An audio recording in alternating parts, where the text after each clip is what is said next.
Kamu tahu nggak sih, kalau perjalanan benda kecil yang ada di genggaman kamu sekarang itu, sejarahnya benar-benar gila. Bayangin deh, sebelum tahun 1876, dunia itu rasanya sunyi banget. Kalau mau ngobrol jarak jauh, opsinya cuma kirim surat yang sampainya lama, telegram yang harganya selangit, atau pakai sinyal asap yang kuno banget. Dunia kayak dipisahin sama tirai bisu yang tebal. Sampai akhirnya, muncul Alexander Graham Bell.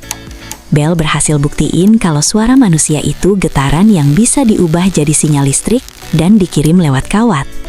Kalimat pertama yang tercatat dalam sejarah itu adalah, "Mr. Watson, come here, I want to see you."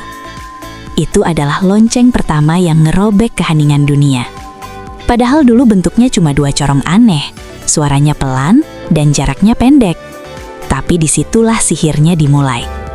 Terus, gimana caranya hubungin jutaan orang? Nah, muncullah era papan penghubung, switchboard. Dulu itu ada pahlawan yang namanya The Hello Girls.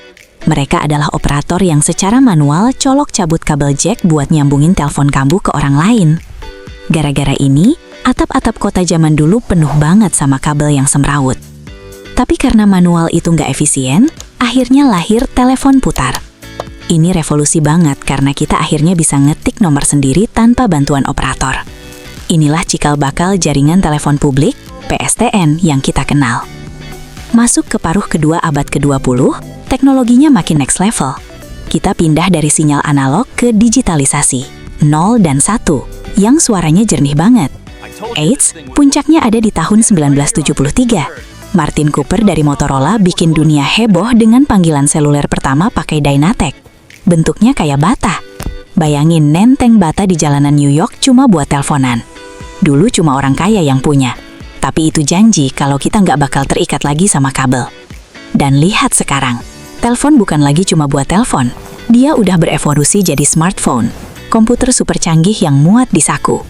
Dari zaman Bell sampai era Apple dan Android, semuanya tumplek-blek jadi satu. Kamera, peta, dompet, bioskop, sampai perpustakaan dunia ada di satu layar sentuh. Gimana menurut kamu? Gila banget ya perjalanan handphone dari bata sampai jadi setipis kahang? Tulis pendapat kamu di kolom komentar ya.